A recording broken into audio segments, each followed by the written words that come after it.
Siapa yang bisa membuat Anda menerima mau jadi dirut PT PAL? Ketika Pak Prabowo menyampaikan dengan bahasa nasionalismenya bahwa kapan lagi Anda bisa mengubah maritim Indonesia kalau Anda tidak punya kekuatan untuk mengubahnya. Saya ini belum pernah ketemu Pak Kaharudin Jenot. Saya ini belum pernah ketemu dengan Pak Kaharudin Jenot, belum pernah bicara, belum pernah melihat. Jadi langsung duduk di podcast ini, nggak apa-apa biar lebih natural. Tetapi saya tahu bahwa beliau ahli desain kapal, termasuk artificial intelligence-nya.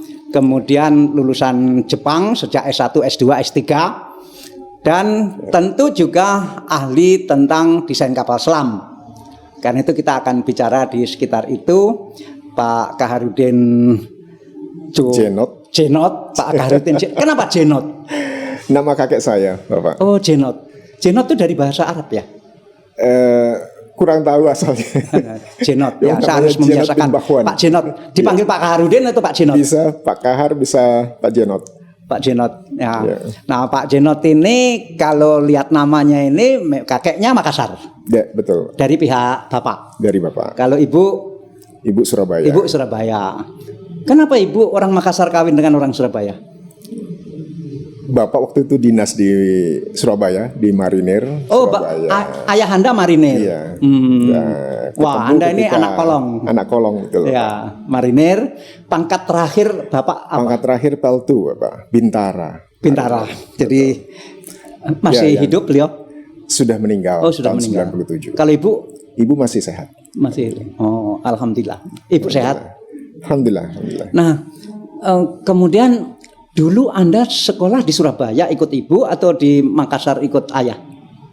Sampai SD awal itu di Surabaya. Saya lahir di Surabaya. Lahir Surabaya. Terus kemudian SD awal masih di Surabaya. Kemudian Bapak pindah tugas ke Makassar sebagai marinir. Kemudian lanjut di sana sampai lulus SMA dan sempat kuliah di Hasanuddin. Oh, SMA mana di Makassar? SMA 2. SMA Negeri 2 Makassar. Terus masuk Hasanuddin jurusan perkapalan. Jurusan perkapalan. Betul. Oh, jadi Hasanuddin ada jurusan perkapalan ada jurusan perkapalan, satu di antara dua perkapalan di jadi Indonesia. di Indonesia waktu itu hanya ada dua, satu ITS, satu Hasanuddin. Betul. Kenapa masuk perkapalan? Karena pertama dari keluarga besar memang orang pelaut semuanya. Makassar asli maksud saya orang pelaut. Pelaut betul. Maksudnya apa?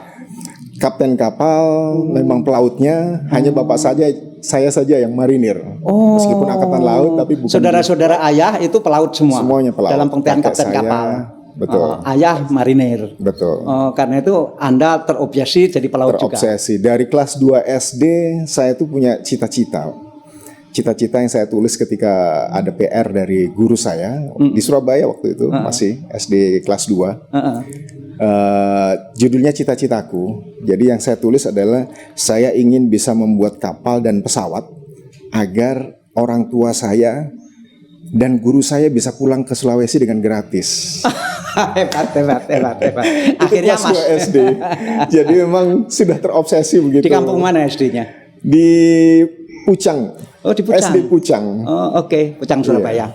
Surabaya. Terus setelah SMA masuk perkapalan Hasanuddin. Setelah SMA perkapalan Hasanuddin, kemudian tamat. Tidak sampai tamat, hanya 3 bulan saja saya bertahan. Itu bukan tidak tamat lagi itu. Hanya 3 bulan. Hanya 3 bulan bertahan. Kenapa berhenti? Ada beberapa penyebab. Salah satu penyebabnya itu saya melawan ketika ospek. Oh, ini pemberontak ya. Khas. Ketika ospek saya melawan, sehingga ketika masuk kejam sekali ospeknya? Terlalu kejam. Nah, jadi ketika saya masuk kuliah, saya tidak diperbolehkan masuk ke laboratorium. Oh, masih sentimen terus ya? Masih sentimen terus. Jadi setiap kali masuk laboratorium dipanggil keluar. Akhirnya saya keluar. Jadi 3 bulan begitu selesai mid semester, saya keluar. Saya kerja apa? Saya merantau ke Jakarta. Merantau ke Jakarta sekaligus mengikuti tes program Habibie, beasiswa program Habibie. Nah, wah, ini program Pak Habibie ya. Siap. Terus? Nah, sembari mengikuti tes program Habibie, saya mencoba juga masuk ke tahun depannya masuk ke ITB.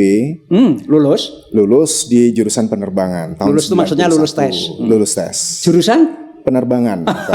Masih sama-sama dari kapal. perkapalan ke penerbangan sesuai dengan Kapal laut, cita-cita kapal SD terbang, tadi. Betul.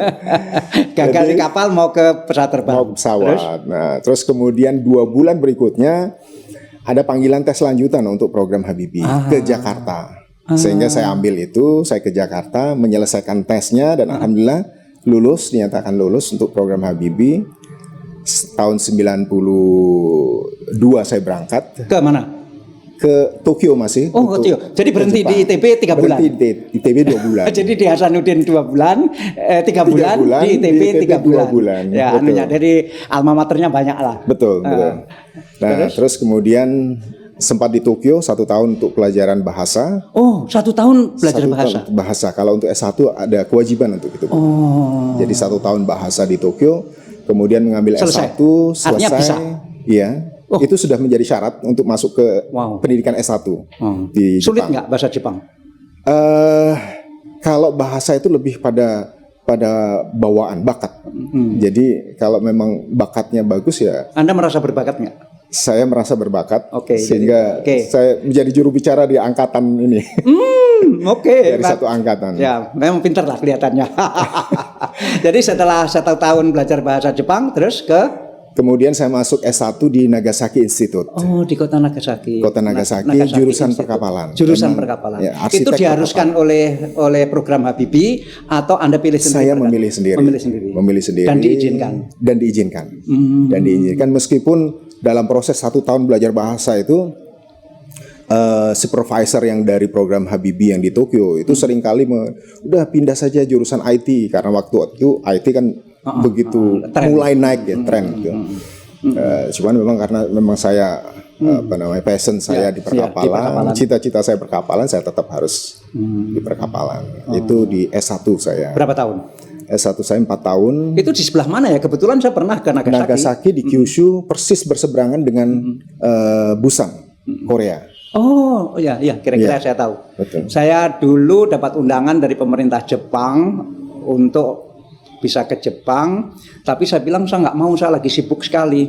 Pak, harus ke Jepang, dia bilang tuh. Ya, saya kan sudah ke Jepang. Ya yang lain lah, dia bilang. Oke, saya mau ke Jepang asal saya bisa dari Nagasaki terus berjalan ke utara sampai Hokkaido sampai Nemuro. Dia bilang gitu.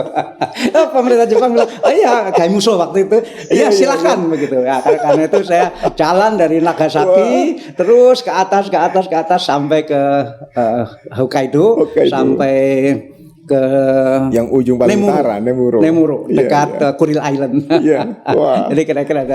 Nah, terus berarti S1-nya perkapalan di Nagasaki, terus betul. Dari sana? Kemudian dari sana saya lanjut S2 dan S3 di Hiroshima University. Kapal juga? Perkapalan juga, arsitek perkapalan juga. Di Hiroshima? Di Hiroshima. Hiroshima, ya. Hanya saja ketika di Hiroshima, saya mulai menggabungkan. Jadi ketika S1 itu saya secara otodidak, saya mempelajari tentang IT, terutama di neural network. Jaringan otak buatan. Itu di luar institut? Di luar institut saya pelajari sendiri, otodidak. Kemudian ketika masuk ke Hiroshima, saya mulai gabungkan antara desain keilmuan kapal. Itu desain kapal dengan neural network dan genetic algorithm. Itu yang menjadi dasar-dasar daripada artificial intelligence. Ke S3 juga demikian, saya gabungkan 2 hal. Di Hiroshima juga S3? Di Hiroshima juga, begitu. Saya kalau ke Hiroshima ya paling ke museum bom atom. Tetapi yang bagi saya waktu itu yang penting ke Chugoku Shimbun. Hiroshima Shimbun juga, ke Hiroshima Shimbun, ke kantor koran yang ada di. Kebetulan itu alma mater saya, Pak, Chugoku Shimbun itu. Sebagai loper koran, Bapak. Masa sampai jadi loper koran di sana? Masih tetap. Beneran? Iya, betul. Pagi-pagi nganter koran? Gitu? Pagi nganter koran, malam saya kerja di. Lo kan dapat beasiswa dari Habibie? Itu hanya 1, Bapak. Hanya 1. Jadi S2 saya lanjut dengan biaya sendiri. Biaya sendiri hasil tabungan selama 4 tahun itu saya lanjut sambil kerja, Bapak. Belum kawin waktu itu? S2 tahun pertama saya menikah. Oh, dibawa ke sana istri. Belum bisa. Jadi tahun kedua baru bisa saya bawa ke Hiroshima. Jadi penghasilan untuk kuliah itu loper koran, Terus malam itu saya kerja di pabrik mobil Mazda. Malam gitu. Jadi jam 8 malam sampai di Hiroshima jam atau di Nagoya? 3. Di Hiroshima. Di Hiroshima. Kalau Mazda di Hiroshima. Sampai jam berapa? Sampai jam 3 pagi. Aduh, Terus Anda ini. kemudian saya lanjut loper koran. Aduh. Jadi sholat subuhnya kadang di jalan gitu. di apartemen itu. Terus kemudian pulang ke rumah masih istirahat dulu, jam 9 saya ke laboratorium. Tidurnya jam berapa? Itu dari habis loper koran jam 6 itu sampai jam 9 saya masih bisa tidur. Waduh, perjuangannya banyak Gitu. sekali. Jadi masuk ke laboratorium, kalau siang kan masih bisa habis sholat duhur, masih bisa tidur sebentar, terus lanjut lagi. Seperti itu. Berapa tahun ikut loper koran? Kalau loper korannya sampai akhir program doktor. Meskipun di program doktor itu saya mendapatkan beasiswa Monbusho dari Jepang. Dikbudnya Jepang. Ya. Secara finansial sudah cukup sebenarnya, Bapak. Tapi karena sudah terbiasa olahraga pagi, jadi loper korannya saya teruskan. Di sana ngantar koran pakai apa waktu itu? Pakai sepeda motor. Oh, sepeda motor. Sepeda motor. Sepeda motor. Ada. Nah, kalau musim dingin, Tetap pakai sepeda motor. ya, kan nggak ada salju di sana ya. Di Berapa daerah kali itu. ini? Ya. Berapa kali salju itu mesti terjatuh-jatuh sih. Aduh. Pak Kamarudin ini pasti punya banyak teman yang angkatannya beasiswa Pak Habibie. Jadi Betul. waktu itu kan banyak sekali soalnya ya, Ya, yang ikut betul. program itu dan Ya. sekarang berserakan entah di mana. Nah, sekarang ini yang kita sedang kumpulkan, Bapak. Ada 4.000 alumni program Habibie seluruh dunia. Kita sedang kumpulkan dalam satu asosiasi namanya IABI, Ikatan Alumni Program Habibie. Ada syaratnya enggak? tidak Misalnya ada. harus yang masih berkarya, harus yang punya keahlian tertentu. Enggak, kita kumpulkan semuanya alumni, semua alumni tanpa memandang sekarang posisinya seperti apa, keahlian seperti apa. Saya sekarang sebagai ketua dewan pakar di IABI. Terus Ini yang punya inisiatif siapa itu? beberapa senior. Jadi kalau saya di program Anda Habibie, dianggap senior atau dianggap junior? dianggap sangat junior, Bapak. Oh iya. Oh. Karena secara angkatan saya 3 yang terakhir. Secara angkatan. Kalau di atas saya masih ada dari era 80-an. Sementara saya masuk di 91, 92. Berarti waktu Anda kuliah S3, Pak Habibie jadi presiden waktu itu. Waktu S2. Waktu S2 Pak Habibie presiden. Betul. Jadi waktu S3 Pak Habibie sudah bukan presiden. Bukan presiden. Jadi waktu Anda tamat Pak Habibie sudah bukan presiden. Presiden lagi. Dan program ini sudah tidak jelas juga seperti apa. Jadi ketika Anda selesai S3, sementara Pak Habibie atau program Pak Habibie ini kelanjutannya menjadi pertanyaan besar, Anda kemana? Karena saya melihat kondisi PT PAL, saya terdaftarnya di PT PAL, ya Pak. Dari awal terdaftarnya di PT PAL. Yang mensponsori maksudnya, meskipun itu surat. Secara surat ya, tapi Pak Habibie, program Habibie yang membiayai, itu kan ditempatkan di industri strategis. Diprogramkan nanti untuk PAL gitu. Betul, betul. Nah, begitu selesai. PT PAL itu maksudnya PT yang membuat kapal-kapal BUMN, kapal-kapal milik ini perusahaan milik BUMN, kemudian betul. Tempatnya di dekat Pangkalan Angkatan Laut di Surabaya, betul. Kemudian banyak juga membuat kapal-kapal angkatan laut dan maksudnya mungkin dulu Pak Habibie mengirim orang-orang ke luar negeri untuk betul. Memperkuat perusahaan-perusahaan itu. Betul, ya. Betul. Jadi setelah Anda tamat doktor kemana? Setelah tamat doktor saya masih bekerja di Jepang. Oh, di Jepang. Karena saya merasa karena masih memutuskan kurang, tidak pulang dulu gitu. Nah, tidak pulang dulu karena kenapa secara keilmuan belum selesai, Bapak. Oh. Sebenarnya setiap tahun tuh pengen pulang. Lo kan sudah S3. Nah, justru itu salah satu kesalahan saya. Saya menginginkan saya pulang ke Indonesia, saya mampu mendesain dan membangun kapal secara utuh. Ternyata ketika masuk ke S2, bukannya semakin luas keilmuan saya, tapi semakin sempit. Cuman memang lebih dalam. Nah, kesalahan berikutnya adalah ketika saya memilih untuk masuk S3, saya pikir saya bisa menguasai banyak hal. Lebih sempit lagi dan lebih dalam lagi. Lebih spesial lagi. Lebih spesial lagi. Nah, akhirnya saya memutuskan begitu selesai S3, saya harus masuk ke design center. Galangan kapal, salah satu galangan kapal terbesar di dunia untuk kapal chemical tanker. Chemical tanker. Khusus chemical tanker itu produsen terbesar di dunia. Di kota apa? Di kota Imabari. Imabari itu di mana? Di selatan Hiroshima. Jadi di pulau lain Pulau dong? Shikoku. Oh, Pulau Shikoku. Betul. Oh, saya pernah ke sana juga. Saya pernah ke Siap. kota Kochi. Siap, Ya. itu di selatannya, yang menghadap ke Pasifik. Iya, iya, itu, iya. iya. Kalau ini yang menghadap ke Yang pada bulan akhir Februari Sakura sudah muncul. betul. Awal Maret Betul. Sakura sudah muncul. Yang Kalau termasuk Tokyo yang kan awal. baru akhir April ya. Betul, termasuk awal. Iya. Iya, Nah, betul. Di situ Anda bekerja, tapi sebetulnya Anda pengen menambah ilmu Betul. supaya sempurna gitu. Iya. Dan memang Anda keinginan itu tercapai. Betul. Jadi saya memanfaatkan keinginan mereka untuk bisa memanfaatkan kemampuan saya, hasil dari riset saya selama di S3. Risetnya apa dulu? Riset saya itu optimasi desain kapal untuk kontainer, bulk carrier, dan tanker. Judul disertasinya apa? Dalam bahasa Jepang, Bapak, mohon maaf. Ya kalau diterjemahkan dalam bahasa Indonesia. Kalau terjemahan seperti itu, jadi dari sistem optimasi untuk bulk carrier, tanker, kontainer dengan menggunakan genetic algorithm dan neural network. Jadi disertasi Anda dalam bahasa Jepang. Dalam bahasa Jepang. Tulisan kanji. Tulisan kanji. Wow.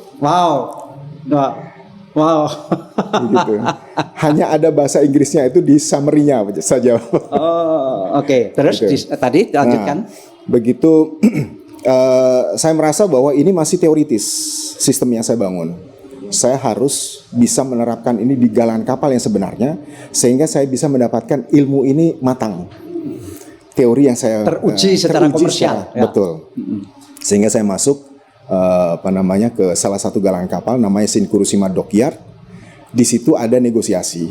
Negosiasi itu adalah bagaimana ketika saya diminta sistem ini untuk diimplementasikan, saya sampaikan bahwa sistem ini belum matang. Sistem ini masih saya bangun dengan asumsi akademis. Ini akan bisa dipergunakan setelah know-how dan asumsi dari industrial itu masuk. Mengkoreksi ini. Nah itu diterima. Sehingga saya ditempatkan pada tempat yang berbeda-beda, berurutan dari A sampai Z lah istilahnya untuk desain. A sampai Z. Teruji di tiap tahap. Nah, kesempatan itu saya mendapatkan ilmu yang banyak dan mematangkan sistem saya. Dibayar Anda ya? Pasti dibayar Pak sebagai pegawai dan bahkan lebih tinggi daripada pegawai yang sama dengan umur yang sama. Jadi kemampuan Anda meskipun Anda orang Indonesia, kemampuan Anda diakui secara fair di sana. Betul. Melebihi orang-orang Jepang. Melebihi orang Jepang kan. Nah itu saya selesaikan 3 tahun, 2 tahun sistem saya sudah matang dan kemudian diimplementasikan. Banyak penghematan yang mereka dapatkan. Untuk konstruksi saja itu bisa 14%. Padahal konstruksi kapal itu bisa ratusan miliar. Jadi perusahaan itu betul-betul mendapat manfaat dari Anda? Betul. Itu bisa 14% penghematannya dengan menggunakan sistem ini. Nah itu terus dilakukan uji coba. Kemudian 3 tahun lebih saya mulai mengajukan untuk saya pulang ke Indonesia. Saya merasa sudah cukup. Pulang? Saya setiap tahun saya merasakan begini, Bapak. Memang secara kesejahteraan, secara finansial, secara mungkin keteraturan hidup sehari-hari, secara keilmuan saya bisa mendapatkan banyak hal. Tapi masih ada yang kurang. Yang kurang itu saya masih merasa tanggung untuk memberikan semua yang saya punyai kepada negeri yang ini bukan negeri saya. Saya hanya ingin memberikan semuanya secara totalitas. Perasaan seperti itu ada di semua anak muda yang hari itu mendapat beasiswa dari program Habibie. Saya yakin semuanya punya semangat seperti itu, punya nasionalisme seperti itu. Itu saya yakin. Tapi cara untuk menuju ke sana itu yang kemudian berbeda-beda.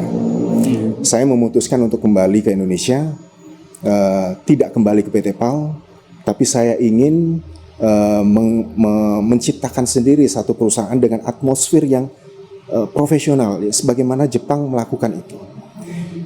Karena pada waktu itu yang saya ceritakan tadi bahwa 250 galangan kapal kita itu masih tergantung dengan Singapura, negara kecil. desainnya. Jepang. Oh, mohon maaf, Oh. Indonesia. Oh, Indonesia. 250 galangan kapal di Indonesia ini masih tergantung dengan negara kecil Singapura untuk desainnya. Nah, ini yang kemudian saya mendirikan perusahaan desain kapal yang pertama di Indonesia. Di Jakarta. Di Surabaya. Di Surabaya. Waktu itu. Saya dirikan, kemudian meskipun sebelumnya saya sempat ditawari beberapa perusahaan-perusahaan besar, perusahaan pelayaran yang sebelumnya bertemu di Imabari, pesan kapal di perusahaan galangan kapal tempat saya bekerja, ditawari untuk jadi direktur dirut di sana di perusahaannya, salah satu perusahaan pelayaran terbesar di Asia juga, memberikan saya penawaran seperti itu. Saya hanya merasakan kalau saya masuk ke satu perusahaan yang sudah jadi, maka saya sulit untuk bisa mengubahnya dan membentuk menjadi satu atmosfer perusahaan yang saya impikan, yang ideal. Sehingga saya memilih untuk berusaha sendiri meskipun itu dari nol, dan pastinya akan jatuh bangun itu sudah satu yang alamiah. Dan itu yang saya pilih. Kemudian modal dari mana? Modal saya dengan beberapa perintis yang lain, urunan Berapa orang? hanya waktu itu masih 3 orang dengan Rukun sampai 1,2. Alhamdulillah sudah tidak. Tidak rukun. Sekarang sendirian. Sekarang sendirian. Artinya PT itu pemegang sahamnya belakangan tinggal Anda sendiri. Oh enggak, kalau PT itu sudah beralih tangan untuk yang di Surabaya. Sudah beralih tangan karena salah satu dari pendiri ini meninggal pada waktu itu. Terus kemudian ya sudah kita ini. Ini sesama alumni Jepang. Bukan. Bukan, pemodal. Pemodal dari Jawa Timur. Terus kemudian saya mendirikan satu perusahaan hidrolab yang sampai sekarang masih berjalan, dan ini Di Surabaya juga. di Jakarta kalau ini. Kalau ini fokus pada pengembangan underwater vehicle, jadi kapal selam tanpa awak. Termasuk seperti Kapal selam tanpa awak. Kapal selam tanpa awak. Termasuk seperti yang drone laut yang sempat menghebohkan dari Cina ke Sasar dan sebagainya, itu saya sudah kembangkan dari 2014 bahkan. Tapi itu benar ya itu ya? Itu drone oceanography. Jadi, milik siapa? Kemungkinan besar milik Cina memang, karena secara karakteristik dan sebagainya persis. Tapi bukan militer ya? Bukan militer. Kalau militer tidak seperti itu apa? Orang main-main gitu? Enggak, itu memang penelitian. Oh, penelitian. Oh, jadi penelitian. Penelitian betul. Kekayaan laut. Betul. Dan itu pun data yang bisa diambil sangat sedikit kalau dengan tipe yang seperti itu. Oh, jadi kita nggak usah khawatir. Tidak perlu khawatir kalau itu. Dan itu akan banyak nanti. Karena itu begitu selesai umurnya, setahun 2 tahun itu biasanya sudah hanyut. Karena baterainya sudah habis, dia hanyut kemana pun. Dibiarkan aja. Dibiarkan saja. Hilang ya biar. Iya. Dia sudah mentransmit hasilnya. Betul. Oh gitu ya. Jadi banyak di lautan itu. Akan sangat banyak, Pak. Anda pernah bikin berapa? Saya masih 4 unit saya buat. Sudah jadi? Sudah jadi. Sudah ada yang beli? Digunakan waktu itu dengan Kementerian Ristek. Waktu itu dengan Kementerian Ristek. Saya membuat 3 wahana underwater, 3 model, 3 tipe. Yang kesemua itu ketika digabungkan, ini akan menjadi pagar Nusantara yang mampu melindungi batas perairan teritori Indonesia, sehingga tidak seperti sekarang. Kalau sekarang namanya kapal selam dunia ini dengan bebasnya keluar masuk tanpa ada peringatan, tanpa ada ini dan sebagainya. Nah, dengan pagar Nusantara ini nanti boleh lewat, cuma terdeteksi. Ketika terdeteksi, dia akan mendapatkan peringatan. Itu yang jadi sekarang 4-4-nya milik siapa? Masih milik saya, milik Kementerian Ristek sebenarnya, cuman dihibahkan ke perusahaan saya, terus untuk dilakukan pengembangan lebih lanjut. Dan ini dengan Kementerian Pertahanan ini sudah jadi memang masih bisa dikembangkan. Bukan masih bisa dikembangkan, ini akan dibuat mass product untuk benar-benar menjadi pagar dikembangkan Nusantara. Dalam pengertian diproduksi lebih banyak lagi. Betul. Nah, ini kita akan dalam 2 tahun ke depan, ini kita akan punya pagar Nusantara. Sistem yang sekarang sudah jadi program ini. Sudah jadi program. Ini programnya Menteri Pertahanan yang baru. Menteri Pertahanan yang baru. Anda kenal Pak Prabowo? Kenal dengan beliau. Itu. Ya, terus? Justru karena konsep ini kemudian saya cukup dekat dengan beliau untuk menyusun konsep. Anda mengajukan konsep ini ke beliau? Betul. Kok berani? Awalnya saya mengajukan itu. Kok berani? Karena memang dari awal teknologi ini saya bangun untuk militer. Dari awal. Saya hanya tidak rela. Kenapa Anda nggak ngajukan ini ketika Menteri Pertahanannya yang dulu-dulu? Ntar. Ini banyak sinyal Iya, sirine suara-suara. ambulan karena ini di dekat jalan raya menuju rumah sakit. Iya. Ya, kenapa Anda nggak menawarkan ini ke Menteri Pertahanan yang dulu-dulu? Itu takdir. Takdir. Jadi pertama di Kementerian Pertahanan yang sebelumnya saya belum bisa. Saya mungkin bisa tembus hanya sampai di Dirjen. Untuk sampai Tapi ke menteri konsep belum itu bisa. sudah jadi sebetulnya. Konsep itu sudah jadi. Jadi saya masukkan ke Kementerian Riset dan Dikti, Riset Dikti pada waktu itu. Kemudian kita bekerja sama untuk mematangkan ini, dan ketika ini sudah selesai, matang dan sebagainya, persis pada saat itu Pak Prabowo menjabat. Tapi sebelumnya memang sudah kenal Pak Prabowo. Belum kenal sama sekali. Jadi kemudian melalui salah seorang orang yang mungkin cukup dekat dengan beliau, saya diundang ke ruangan beliau. Kita berbicara empat mata. Yang tadinya dijadwalkan hanya 30 menit pertemuan. Ketika saya menceritakan konsep-konsep yang saya bangun dan ke depannya bagaimana pertahanan maritim itu harus dibangun, beliau akhirnya sampai 4,5 jam. Jadwal-jadwal yang lain digeser. Nah, itu mulai awal interaksi saya dengan Pak Prabowo cukup intens. Gitu. Itu berapa bulan setelah Pak Prabowo jadi menteri?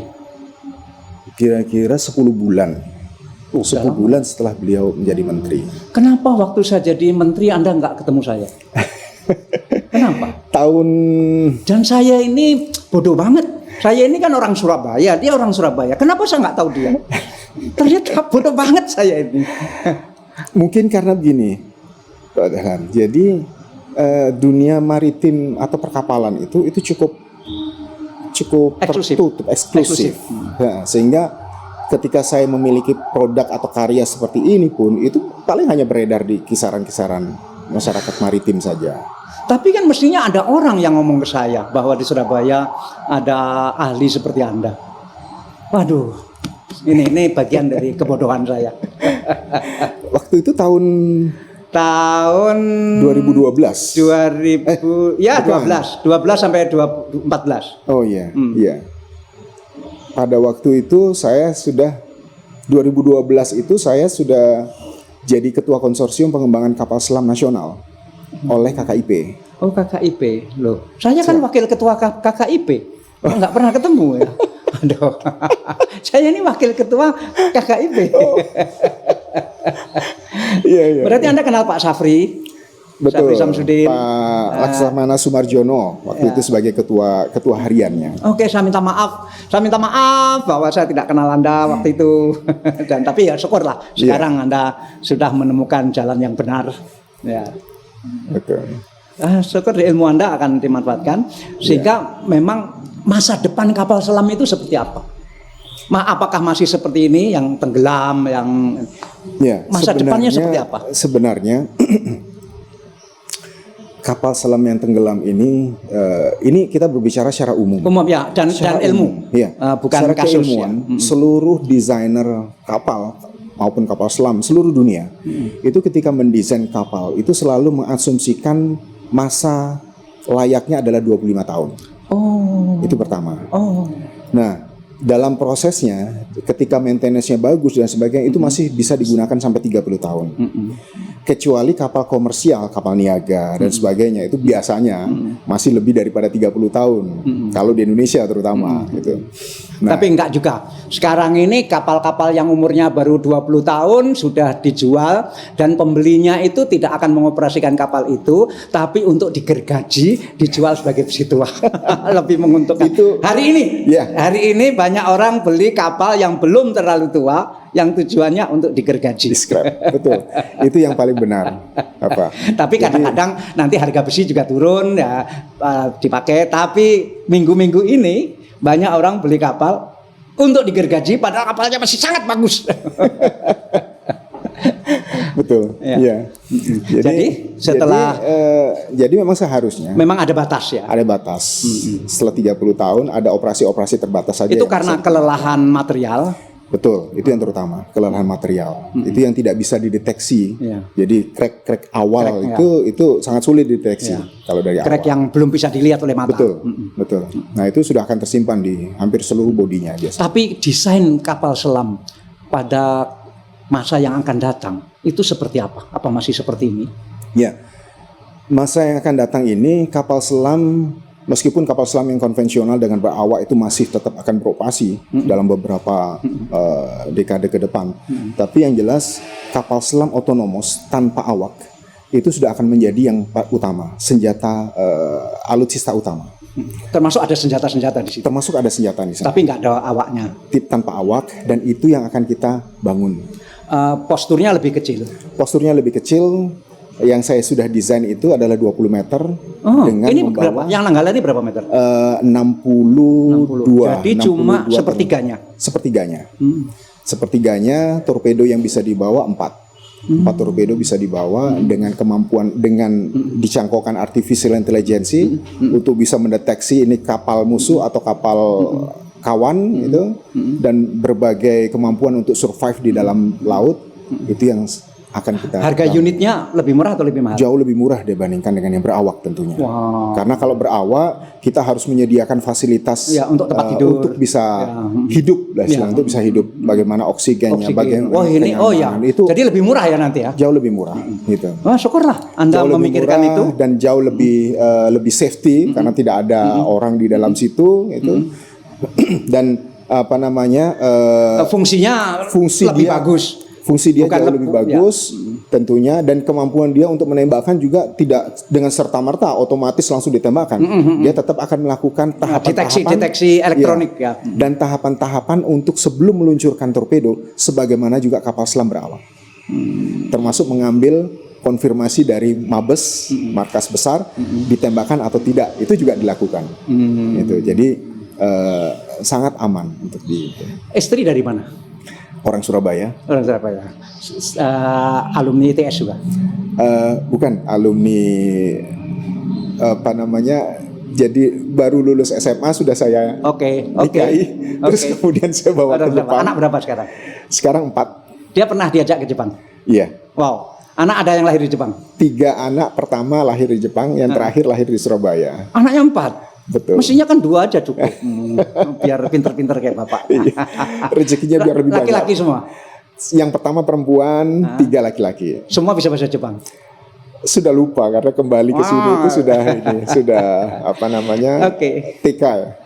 Dia ini cita-cita tadi waktu SD adalah jadi pelaut, bisa bikin kapal, bisa bikin pesawat. Sekarang kapal bisa bikin. Dan yang mengirim beasiswa dulu resminya adalah PAL, meskipun bukan pegawai PAL.